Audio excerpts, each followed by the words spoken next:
Alors, votre idéal rouge ardent, vous l'avez trouvé, vous? Oui, je l'ai trouvé en me disant qu'en même temps, ça n'existe pas l'idéal. Comme je disais tout à l'heure, il y a toujours un prix à payer. Et je pense que se dire que voilà, ça te suffit, un tel bonheur te suffit, c'est ça l'idéal. C'est se rendre compte qu'il est là, en fait. Mais effectivement, par exemple, j'ai voulu avoir 3 enfants, et en même temps, je sais que je ne suis qu'heureuse si je peux créer. Et ben, je sais que voilà, ces deux-là sont des choses qui sont contradictoires. Parfois, je suis jalouse des gens qui carrément ont fait le choix de ne pas faire d'enfants parce que du coup, ils peuvent vraiment se consacrer à leur créativité, leur création. Mais je me dis, je ne serai jamais heureuse sans enfants. Donc et c'est vrai qu'il n'y a jamais de bonheur à 100% parce que, par exemple, si moi je vais bien, je suis heureuse, ben, il y a plein de gens qui sont malheureux. J'ai vu une vieille interview chez nous où vous disiez que votre période la plus heureuse, c'est avant 14 ans parce qu'il n'y avait pas encore toutes ces responsabilités. À l'époque, vous étiez très jeune encore, alors Dieu sait que les responsabilités, elles ont augmenté encore aujourd'hui. Vous pensez ça toujours aujourd'hui ?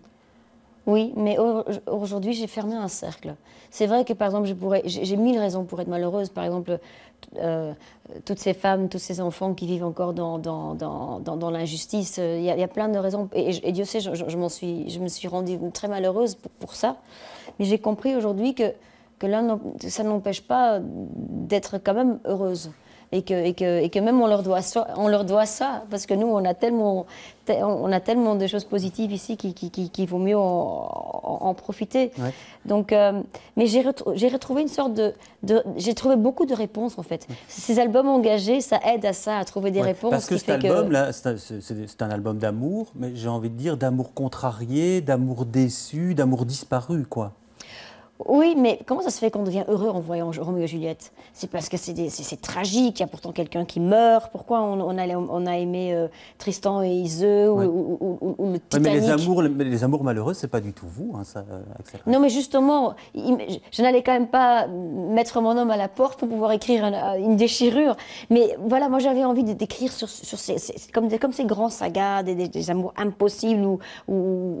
Voilà. Et donc je me suis dit, si je vais écrire sur moi mon propre bonheur, en plus, ben, je tomberai de nouveau dans le piège de commencer à critiquer tout le monde et toute la société. Et c'est pour ça que je me suis basée en fait sur ce film de Into the Wild, ce personnage qui n'est pas d'accord. Le film de Sean Penn. Hein. De Sean Penn, qui n'est pas d'accord avec la société et qui du coup il laisse tout derrière lui. Je trouve ça un acte assez égoïste. On voit à travers l'histoire, en fait, tous les sagas, en fait, il y a toujours les hommes qui partent parce qu'ils doivent aller combattre un dragon, un taureau, sauver une princesse pour trouver je sais pas, la vérité. Et puis ils reviennent et puis leur vie peut commencer. Mais les femmes, c'est moins le cas. Et donc je me suis mise plutôt dans la position, effectivement, des filles qui restent derrière. C'était un amour d'enfance. Et ce que j'ai pu lire sur cet album, moi, c'est qu'on a dit album plus commercial d'Axelle Red. Vous acceptez ça? Je trouve ça pas un très très beau terme. Je pense qu'il est plus généreux, cet album. Je crois que je suis dans une phase... je crois que cet album sera plus commercial parce que je pense qu'il est plus en phase avec le grand public. Je pense que le public, ils sont plus heureux de m'entendre chanter des choses romantiques que des chansons engagées. Je ne dis pas qu'ils ne peuvent pas se mettre dans la position d'une victime sur laquelle je fais un texte, mais ça les touche plus, ça les concerne plus, ça les fait rêver. Que même si c'est des émotions de quelqu'un qui part, ça nous rend très humains. Et moi-même, je suis dans une phase, je dirais, plus généreuse envers le public. Alors, on vous a présenté aussi souvent comme une chanteuse de variété, et vous n'aimez pas ce terme, c'est ce que j'ai pu lire. Pourtant, il y a, Alain Souchon, c'est aussi un chanteur de variété, ça ne dérange pas qu'on le qualifie de chanteur de variété. Non. Pourquoi ça ne vous plaît pas? Parce que je pense que ma musique, elle a beaucoup d'influence pop. Tout en étant soul et d'autres ingrédients, mais je pense qu'elle est je pense qu'on peut dire que c'est plus un mélange entre soul pop et de la chanson française plutôt que variété. C'est vrai que pour moi c'est une musique qui varie, qui n'a pas de style. Marc Platy, avec qui j'ai co-réalisé l'album, le second album déjà, lui, il comprend pas. Il dit, pour moi, tu es vraiment comme une artiste rock, même si ton album a des ingrédients pop et tout ça. La manière dont tu conçois ta musique, pour moi, il n'y a aucune différence avec quelqu'un avec qui il a travaillé aussi, par exemple Bowie. Donc c'est assez incompréhensible. Et ce terme, il n'existe qu'en français. Donc, je ne le prends pas forcément péjoratif, parce que je sais que les gens ne le disent pas forcément péjoratif, parce qu'effectivement, les gens apprécient beaucoup la musique d'Alain Souchon. Mais je pense que ma musique, elle est musicalement beaucoup plus recherchée dans un style que pour dire que c'est de la variété. Alors, je vous l'ai dit, hein, on va faire un bref retour dans le temps maintenant. On a été fouillé dans nos archives et on a retrouvé une interview très ancienne de vous. Elle date de 1994. Vous aviez 26 ans à l'époque. Je ne vais pas me regarder, je vous propose de découvrir ça. Alors vous parlez à ce moment-là, dans ce morceau d'interview, vous parlez de ce que le succès a changé dans vos relations d'amitié. Regardez. J'ai un seul problème, ce que je trouve très dommage, c'est quand maintenant je vois souvent mes copains, ils ont toujours envie de demander plein de choses sur le monde de musique. Et moi j'ai envie de parler juste de choses normales et on a tendance à devenir un peu égocentrique et ça me fait un peu peur. Ceci dit, si jamais j'attrape la grosse tête, il y aurait toujours ma mère ou mes amis très proches qui diraient « tu te prends pour qui là ?» Alors la grosse tête, Axel Red. Mais en fait, mes racines ne le permettraient pas. Il y a une chanson qui s'appelle « C'est une ville » sur l'album où je parle d'une ville natale. Et bien moi, justement, mes racines, ma ville natale, c'est une région où les gens ne te le permettraient pas. Oui, mais en même temps, normal. Dans votre relation aux autres, est-ce que vous arrivez encore à avoir des relations normales? Puisque finalement, vous êtes connu, célèbre, vous êtes flatté, vous êtes accompagné. En fait, comment on fait pour garder la tête froide? Je joue l'autruche. Quand j'arrive quelque part et je sais qu'il y a des gens qui forcément me voient comme Axel, je fais comme si je ne remarque pas et je papote avec tout le monde. En fait, je me suis redonné cette liberté. En fait, moi, j'aime bien, quand je suis à une terrasse, j'adore être sur à une terrasse et écouter les gens parler.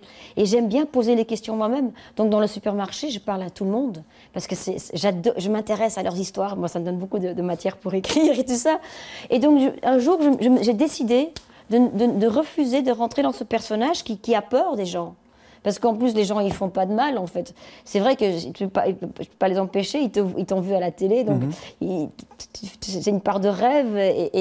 Mais voilà, donc je joue la naïve, j'oublie que les gens... Et j'ai une relation normale. Et au départ, les gens, ils sont un peu surpris. Ouais. Mais après, en fait, tu te remarques très vite que ça redevient normal. Alors, on vous voit à Bruxelles, hein, là, dans ces images. Ça reste votre ville, Bruxelles? Oui.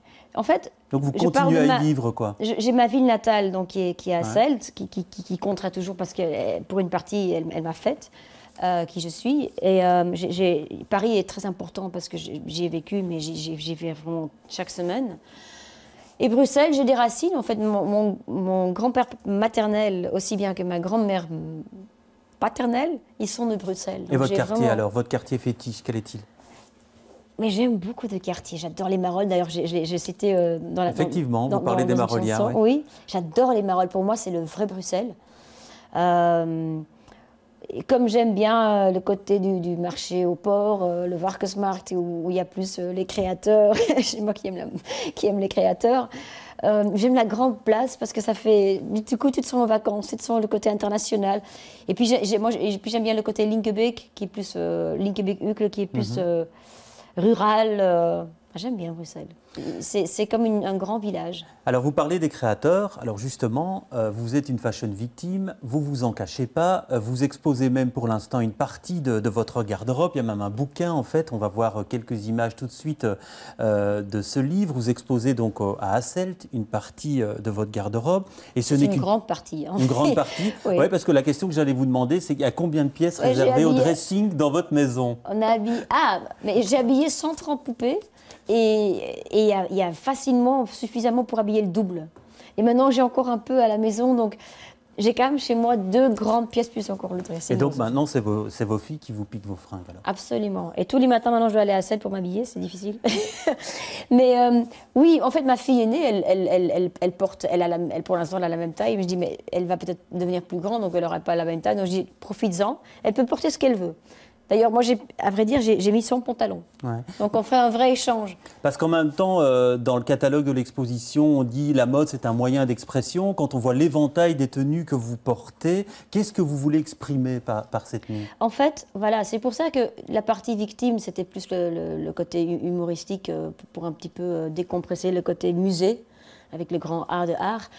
Mais là, la partie moins victime, je crois que c'est que je suis hors tendance. Parce que, tout simplement, c'est ma musique qui dicte je suis dans une phase et du coup, la musique va dans cette phase. Par exemple, il y a des phases où j'écris des albums plus engagés, il y a des phases où je suis plus romantique, où on a plus envie de glamour. Et ben, ces vêtements, ils sortent de là. Par exemple, j'ai dans mon style vestimentaire depuis très très longtemps, depuis le deuxième album où j'étais à Nashville enregistré avec les musiciens soul. Ce style vestimentaire, il était là avec ce chapeau de cow-boy, le côté un peu americana, j'appelle ça, country si tu veux. Véronique Leroy a fait beaucoup de choses aussi sur mesure pour moi. Et quand on voit maintenant ce qui est à la mode dans le Vogue et même la campagne de H&M, c'est tout le côté Elvis Presley, le côté country, il est là.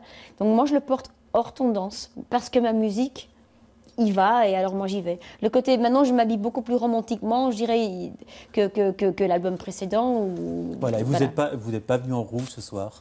J'aurais pourtant parié avec mes collègues que vous allez venir en rouge, mais non, vous n'êtes pas venu en rouge.